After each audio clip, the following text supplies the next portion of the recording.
And it's my pleasure to introduce and welcome Dr. Ron Ross. For many of us, this name is associated with NIST risk management framework.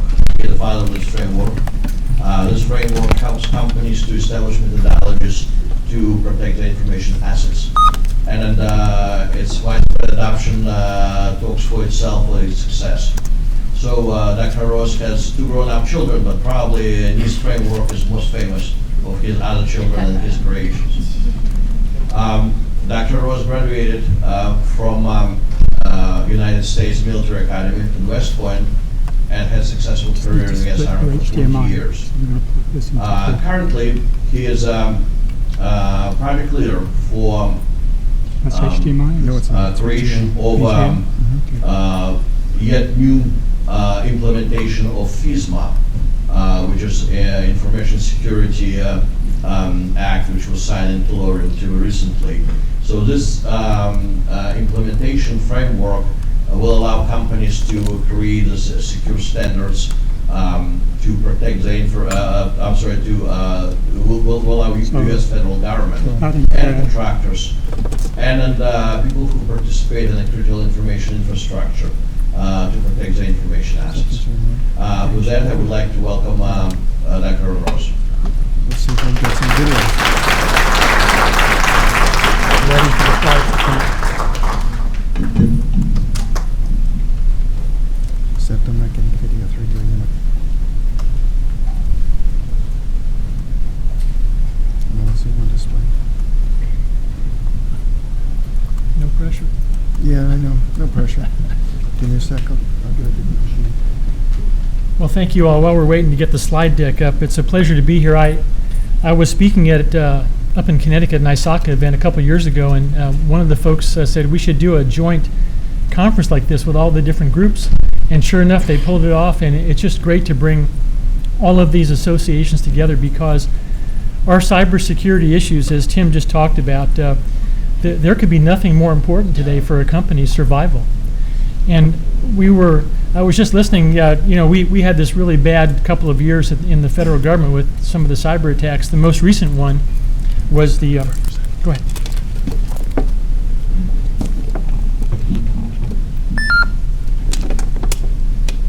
It's going to be HDMI? No, it's going to be HDMI.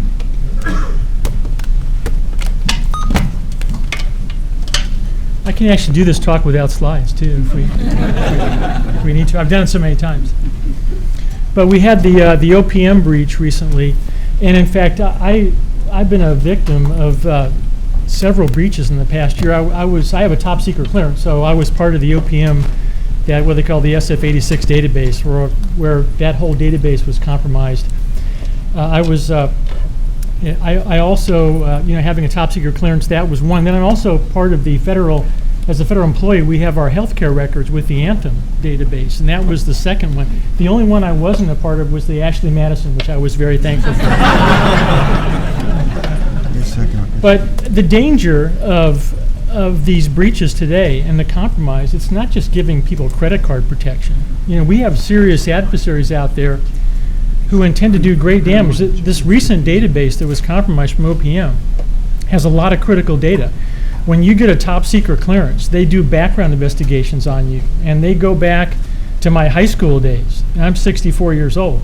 There's a lot of skeletons that I can accumulate over the years in my closet that they can go back and look at. And when they look at that data, now the adversary can use that for espionage purposes, phishing attacks, or they can actually take the next step and try to compromise you as an individual, because now they have information that you might not want to share with the general public. So these things go well beyond just the typical credit card protection. In fact, today, what makes this problem to me the most compelling issue is national and economic security. If you think about some of these attacks that Tim just talked about, 2/3 of our vulnerabilities are totally off of your radar today. You talk about the known vulnerabilities, that's the one that Tim, the Patch Tuesday, those are the ones you know about and you can fix. But he also mentioned this notion of zero-day vulnerabilities. 0 days are when the adversary knows something about your system, your network, that you don't know, but as soon as they launch the attack, the threat exploits the vulnerability to cause mission or business impact, then you know it's a known vulnerability. Now you know it's on your radar. The malware that gets installed in your systems that is undetected can actually be a platform for creating new vulnerabilities. And that's why I say 2/3 of these vulnerabilities that may be in your system are off your radar. And that's one of the things I'm going to talk about today. In fact, Tim's presentation was a perfect lead-in for what I'm going to talk about, because he was focusing on a lot of the things that Microsoft is a company, a very large company, and a company committed to security. Thank you. What they are doing to make this problem better. And it all gets back to security engineering, we call it. In other words, you can't fix the problems that we're seeing today with just antivirus software or configuring your firewalls. We have a much larger problem, and I'm going to talk a little bit about today in the next 45 minutes or so about what things look like. You see, we are blessed today in this country to have the greatest information technology industry anywhere in the world, and we're living the dream. I was in a movie theater around the holidays in December of last year with my wife, and as we were sitting there getting ready for the movie to start, the announcer comes on the screen. He says, you know, you can download an app for your smartphone right now that will tell you the optimal time to go to the restroom during the movie you're about to see. And I thought about that, and I said, that is our cybersecurity problem in a nutshell. Because we love the technology. We are compelled. It draws us, these great products and systems that are being built today. We're living through a transformation from a fully paper-based world to a fully digital world. And we have to figure out how we're going to deal with that when it comes to security and privacy. How do we get the same level of privacy and security today with all this technology, as compelling as it is? That's a big issue. And it's not just your personal security or privacy, it's the health and well-being and welfare of the nation. Because our adversaries are smart, as Tim was just talking about. They're well-resourced, nation-state level resources. And some of the things they do, and computers are everywhere now. They're in your automobiles, 20 computers in your car. They don't just control your entertainment system, they control key safety systems within your automobile. They're in power plants, financial institutions. They're everywhere. And the danger is the adversaries know that. They know where this soft underbelly is, and they go after the data. Because the adversaries want to do one of two things to you. And this applies to whether you're in the federal government or the private sector. They either want to bring down your capability as a company, or the air traffic control system, for example, or they want to steal stuff from you, intellectual property. I won't name the country, but they stole the advanced tactical fighter design documentation for the F-35 fighter aircraft.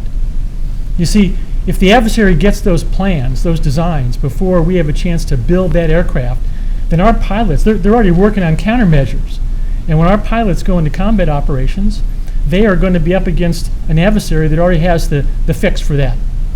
You see, that's where this whole term freedom comes into play, because if you start to attack our great technology companies and you're bleeding them dry, whether it's a small startup in Silicon Valley or whether it's a big company like Microsoft, that intellectual property has value. It keeps us on the cutting edge. It allows you to be an economic superpower, which allows you to have the great technology to defend the country and to maintain your freedom.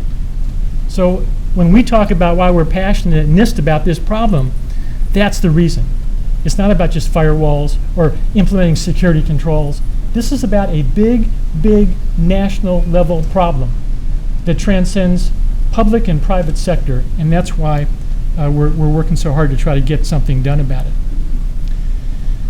This is the greatest threat. You know, Tim talked about all the different antivirus, all the signature-based stuff that's coming out and all the products, but this is our number one threat today. It's complexity. We are building the most complicated information technology infrastructure anywhere on the planet.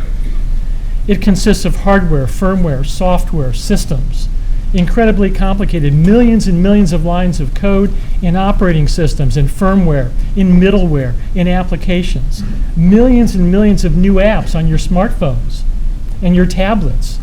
Many of those apps, like I just described, we don't know where they're coming from or who built them, or what level of trust you can have in any of that. And it's all about this. This is a stack from the application to the middleware to the operating system to the firmware down to the integrated circuits. And the adversary is playing in all of those layers. They've attacked the firmware.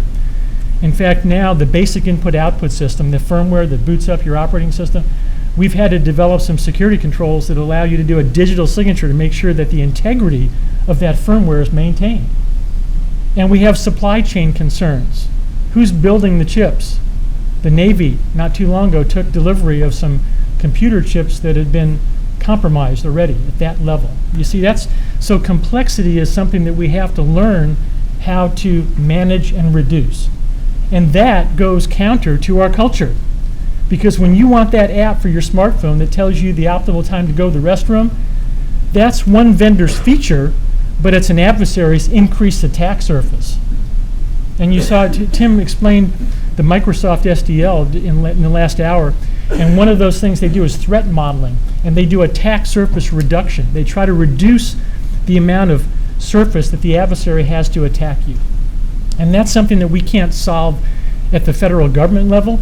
That is an industry problem. That's why I said these partnerships that we talk about with our great companies out there, that's essential to solving this problem.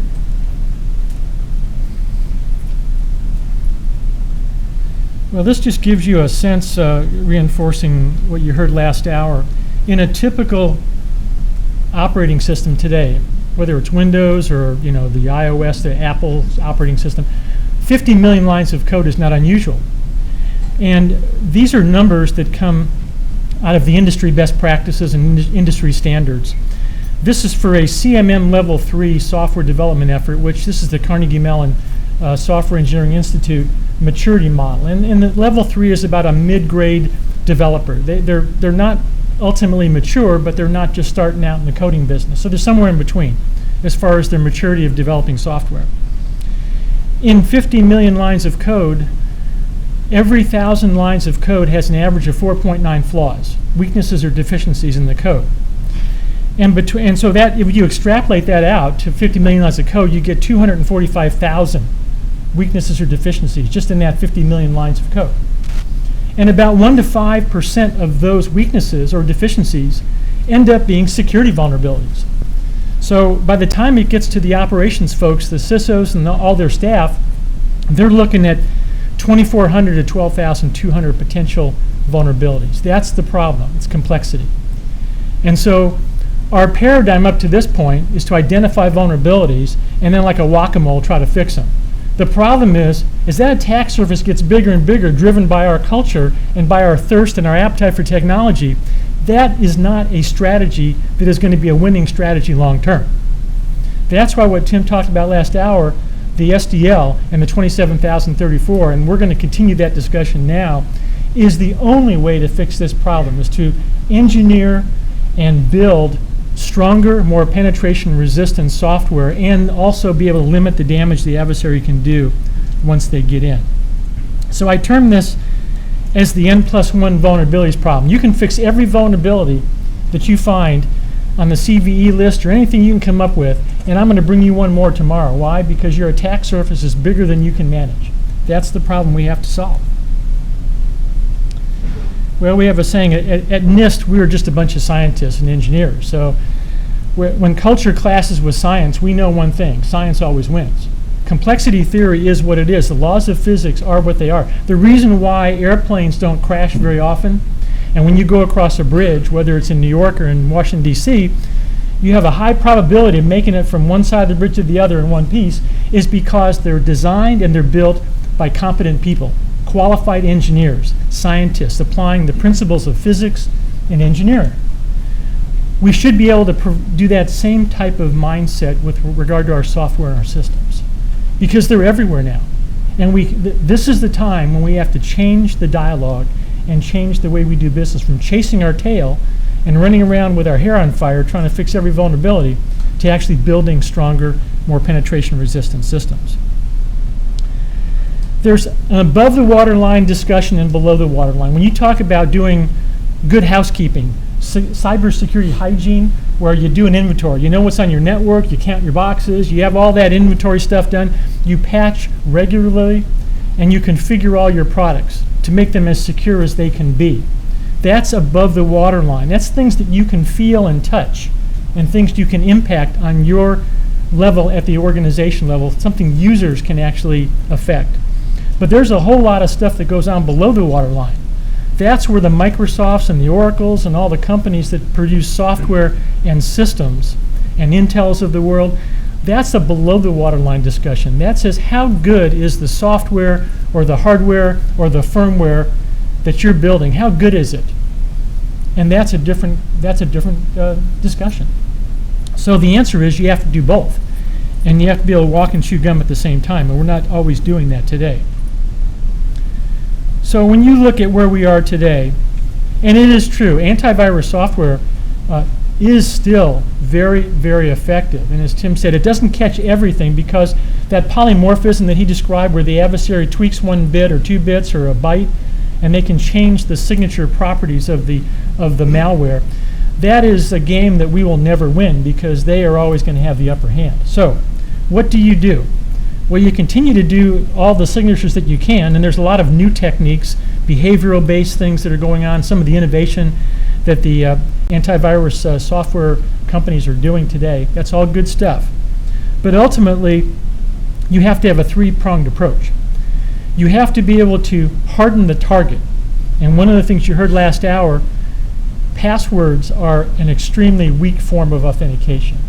And the quicker we can get rid of passwords, the better off we're going to be. Now, in the federal government, we're still not fully 2-factor, as you have heard in the OPM breach. There's a lot of things that we should be doing that we're not quite there yet.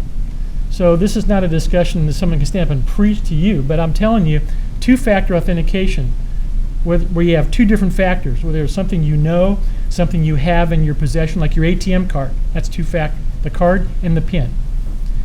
That is an essential part of hardening the target. Full disk encryption, encrypting your data at rest and making sure that you have a good key management system that surrounds that strong encryption. That all is central to hardening the target. Making sure that you separate your critical information assets from the rest of the stuff, that is also very compelling. In the case of OPM and that big database of SF86 data where you had the most sensitive information about people with top secret clearances, that's valuable data. That is data that can be isolated, and you don't have to have every one of your field agents having access to 21 million records every minute of every day.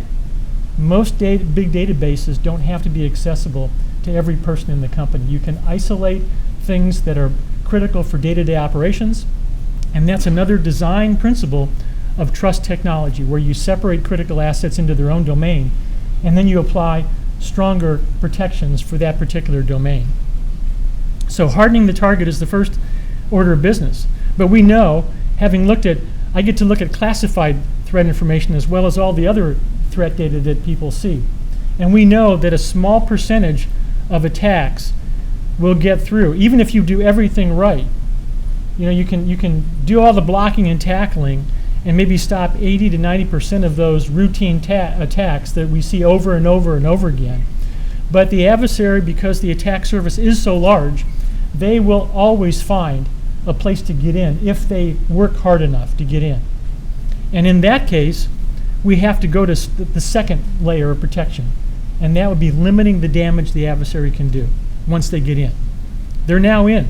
Maybe they have a rootkit in your system. Maybe you're now operating while under attack.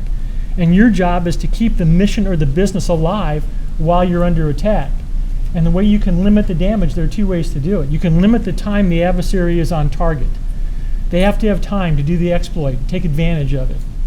And if you limit the damage, or limit the time on target, that's one way to limit the damage. Virtualization and virtual machines is a great way to do that, because virtual machines, when that virtual machine is operative, the malware is operative. When that VM goes away, the malware goes with it.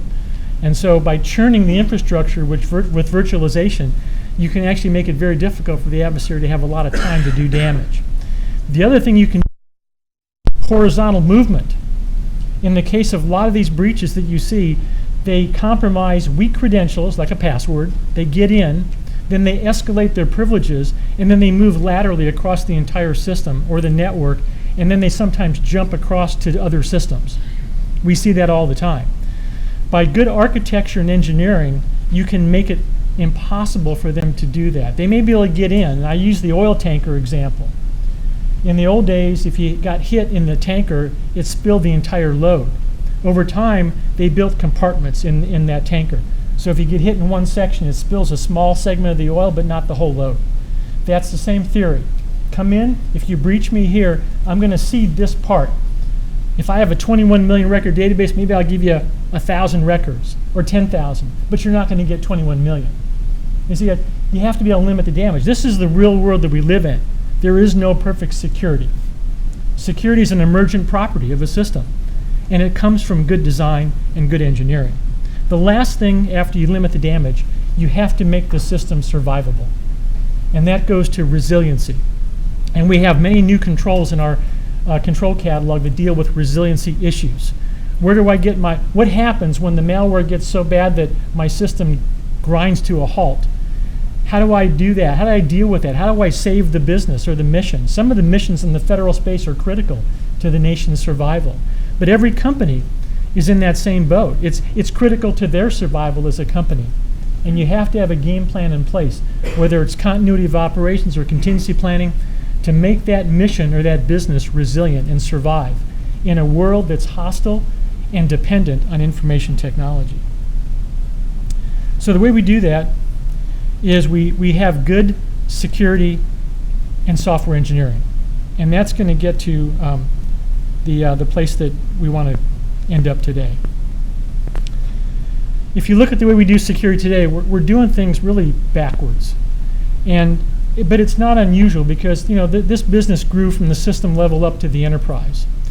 And so today, we try to push all of our security controls and all of our safeguards at the system level, and then we try to push those upstream. And we try to make the argument to our CEOs that, hey, we need more money for security. We need another 100 security controls. When in reality, the way the thing should be coming from the top down. Once the CEO and the C-suite understand that these systems are critical to your survival, then they develop their mission protection needs and their security requirements. It's based on protecting the mission of the business. And from that, you then can select your appropriate safeguards and countermeasures that can satisfy those security requirements tied back to the protection needs of the customer or the CEO and the people who are defining what the company does for a living. The second thing we do, we work from the outside in. This is the problem I described earlier. We're sitting there configuring our firewalls and we're counting our boxes and we're patching. That's all outside in. But the real value and the strength is coming from the inside out. That's when those Microsoft engineers are sitting there trying to engineer, doing threat modeling, reducing the attack surface, applying secure coding techniques to their software development process. They're producing code that has fewer vulnerabilities for you to deal with once you get that operating system or that browser or whatever other application you're using. And the last thing is we look at things from a tactical perspective, not strategic. And again, that's a systems level view. But the real view has to come from the enterprise because every company today, they don't just have one system. They have multiple systems. Many of those systems interact. Many, many missions and business functions going on. And they're supported by a multitude of different systems and applications. So this is a problem of complexity that we have to get our arms around in order to be able to manage and do the right thing. We have all the security controls and all the frameworks and all the risk assessment guidelines we ever need. Now the challenge is getting it integrated into your organization. That's where I'm going to kind of wrap up today about where we're headed. Our main objective is to institutionalize and operationalize security. Institutionalizing means it's not in a separate office down the hall where the CISO runs around with the flag and says, hey, I'm leading a bunch of security professionals, where do you need me to go? Those folks ought to be integrated into everything that we do within an organization, into the life cycle, into the enterprise architecture, into the acquisition process, into the engineering process. Because all of those disciplines are very mature. Acquisition folks do what they do very well, but they're not security experts. As Tim described, the Microsoft engineers are great engineers, may not be all that up on security, all of them. So they have to be kind of paired up in like this integrated project team where you have security experts, security engineers, sitting side by side with those system engineers, working together as a team. That's where we do our best work. And of course, operationalizing, making sure all of the things we build have an operational context, because users are still, people are our greatest asset, they're also our greatest weakness. So you have to be able to train and educate your workforce how the dangers of not doing the right thing, because one click on a URL today can bring down an entire corporate enterprise. And that's not just a dramatic statement. I've seen this in the federal government. We had a major federal agency in Washington, D.C., because of one of the employees' browsing sessions during their lunch hour. They brought down, there's a term we use at NIST called boatload. That's a technical term, means a lot. Malware, and as soon as they got through with their half-an-hour lunch hour, they went back and that workstation was connected to the corporate network. And it brought down the entire corporate network, major federal, for 3 days. You see, this stuff is dangerous stuff, and it's not to be trivialized. So, this is the special publication that I'm working on now that is going to hopefully change the dialogue. And it aligns, I couldn't have asked for a better lead-in with Tim and the Microsoft SDL, because what they are doing in Microsoft aligns exactly with what this special publication is all about. So let me just tell you a little bit about it. It's a fairly technical document, but it's one that everybody in the organization should be aware of. And we have an initial public draft on our website today. It was published in May of 2014, but it's under a dramatic revision now, second draft coming out probably by the end of this year, maybe early in 2016.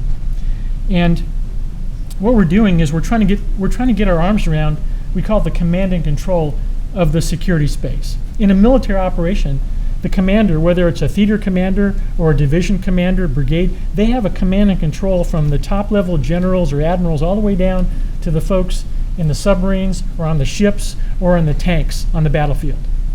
And that command and control is important in the military. It's also important in our security world as well. So this publication, we started with a different international standard. I know this drives some of the folks at Microsoft a little bit nuts, but they're very much aligned. So you don't have to worry about this. But we started with the international standard 15288. It was just updated in 2015. Let me just finish building the slide out so you can get a sense of the breadth of what this covers. It's a joint IEEE and ISO standard, and it's a systems and software engineering standard. Not much about security in the standard. We got permission from IEEE to replicate parts of the standard, and what we're doing, you'll see every one of the process steps, and there's 2 slides here. These are the technical steps in that standard.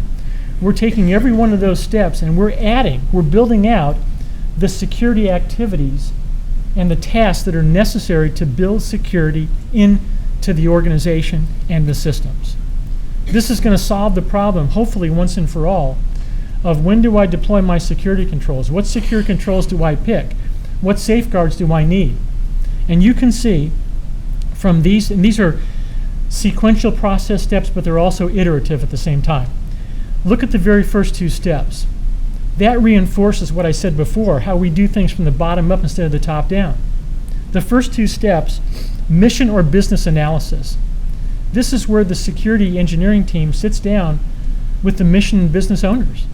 They say, what problem is this company trying to solve? Or what's the newest business opportunity?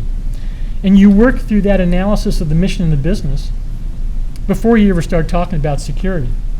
And then when you get to the next step, you now have all the key stakeholders around the table. And they are defining their stakeholder needs and their requirements.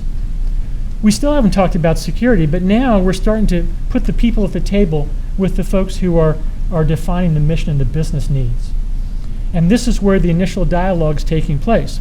I would argue that a lot of our failures today, and I'll use the OPM breach because that's one that was huge from the federal perspective. It really was a big wake-up call. OPM's job is to produce security clearances as fast as they can and with a high degree of efficiency. They're one set of stakeholders. But how about all the people that were in that database, in that SF86 database? We discovered that there were Defense Department and intelligence community individuals in that database. Now I guarantee you, if it comes time to when the time comes to authorize a system, that's our term we use, we give the system approval to operate. And if you're sitting around trying to make a decision whether that system is secure enough to go live or to continue live, and you don't have all the stakeholders at the table, your risk-based decisions that you're going to make may look a whole lot different than if all those stakeholders were at that table. Because I guarantee you, if the people from the DoD and the intelligence community were sitting there in that decision meeting, and they were aware that there was not two-factor authentication, and there was no encryption, and the database was highly accessible to lots of people, that system may not have been authorized for operation or continued in operation. You see, stakeholders are critical because they are the ones that feel the pain when the system goes down and it's compromised. So you can see that from that, we have our system requirements, and then the security requirements are defined, and then we get those requirements into the architecture and the design process. And so you could view this from a customer perspective, but you can also now see where Microsoft's engineers in the SDL and that international standard that Tim talked about, 27034, you can see now how that's aligning, because there's an architecture and a design phase. And then you go into implementation. Verification and validation are two terms we use a lot. A lot of people don't know the difference. Verification says, did I build my software correctly? Did I build the system correctly? That's one question. It's an important question. Validation says, is the system or the software fit for purpose?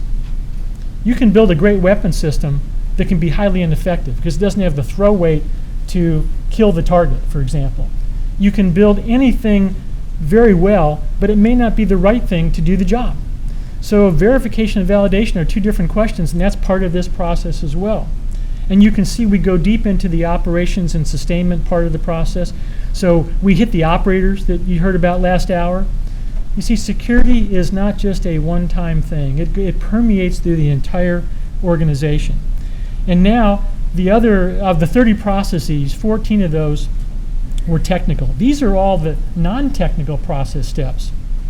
This is really what I think is really amazing about the standard. This goes a little bit further than the SDL and the ISO 27034. Here, this addresses all of the kind of supporting infrastructure that allows organizations to operate. So here you're going to see things like configuration management, risk assessment, life cycle model, acquisition, quality assurance. We're taking every one of these and we're adding whatever security stuff is necessary for organizations to be able to do the right thing. You see, what this is intended to do is give you as consumers and as industry disciplined and structured processes to do the right thing. And that's the part that's been missing up to this point. We have a lot of stuff in the inventory, but we just haven't figured out how to get it integrated, so we're not always asking about, hey, how do we build it in instead of baking it, or bake it in instead of building it on at the end? The answer is you can't build it in at the end. Just not possible. So a quick example. I took the human resource. This is one of the processes. I intentionally picked a non-technical one. I wanted to show you how this is going to work. In the ISO IEEE standard, this is the objective that comes out of the HR process. And you can read that very quickly. It's got a very human resource objective-like quality to it, as you can see. And what we do is we take that and we give you the security engineering view of that same process. So when it comes to human resources for security, what are we worried about? Well, here we're worried about what kind of people do you have on staff. And if you're building a system or you're operating a system, what kind of people do you have and what kind of people do you need to do the job effectively? And so you can see when we set out our objectives, every process has an objective with regard to security. You can see these are the objectives that we are setting out for that particular security aspect of the HR process. Now, how does that translate into the IEEE ISO activities? Well, here's an example of what we built out for the HR process. We have an activity with two different tasks, and basically to sum it up, one says, do an inventory of the type of skills you have on board now within your company, and then kind of juxtapose that in the kind of skill set you need to do the job. And then you have a gap analysis, and now you can use that gap analysis to figure out what kind of people you have to train or hire to get the job done. Now the powerful part of this is that little reference line on the bottom. what we're doing is we're referencing everything either in the federal government that we've done or in the international standards world that relate to that particular task. And in this case, you can see a couple of references, one to our new cybersecurity framework, and the other one is to our cyber workforce initiative. We have a big initiative called the National Initiative for Cybersecurity Education. And part of that is a workforce model. It's online. You can look at this URL right here, and you can go online, and you can see every possible security skill you could ever hope to imagine, from ISSOs to security engineers to assessors. They're all there, and you can use that reference then to build your workforce, the kind of people you need to do the job. The important point here is that reference list allows us to bring in all of the good work that's already been done. So when it comes to Microsoft's SDL, which is now an international standard, 27034, we're going to go into that standard, we're going to cut it apart, and we're going to show you where every step in that 27034 aligns with one or more of the 30 processes in this international standard. That's the way you build the coalition. Recognize good work being done in all the vendors, and then encourage other vendors to do the same thing. And it starts with you as customers understanding what to ask for, because consumers drive this train. That's the reason why you have 1 million apps for your smartphone, because you love apps. So if we get that same passion for security, we can move industry as well in the same way. So I think I'm going to conclude there. I know we're running a little short on time today, and I think, again, just a couple of final thoughts. This is an incredibly difficult and challenging problem. I think that I go back a long way. I was said my 64th birthday last year, so I was around during the Cold War, and we used to get under our desks to hide from nuclear attacks. Some of you youngsters wouldn't remember that, obviously.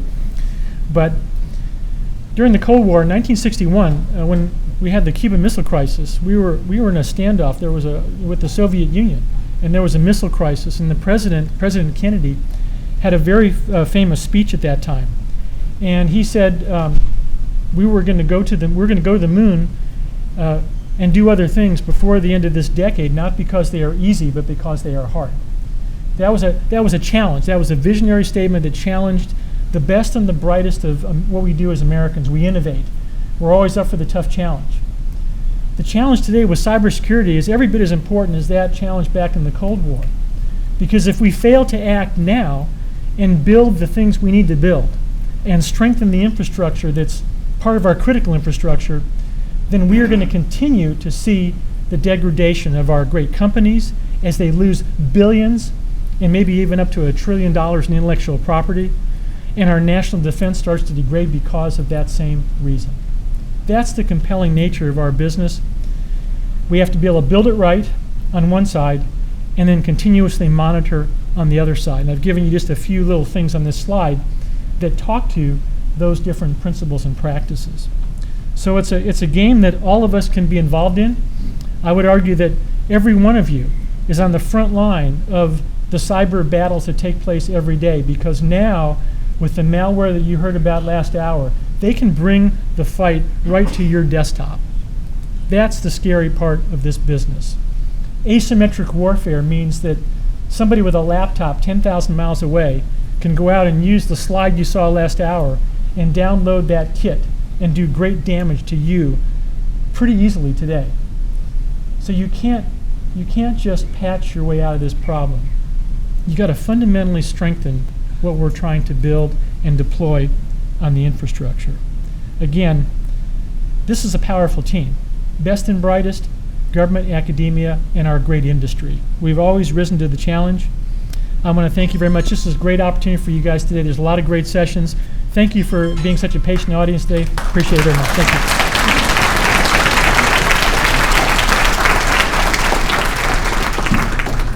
Dr. Ross, just one more second. On behalf of the conference steering committee, program committee, and ISACA, I would like to thank you for your great presentation and present you a speaker award. Thank you very much. Thank you. Thank you very much.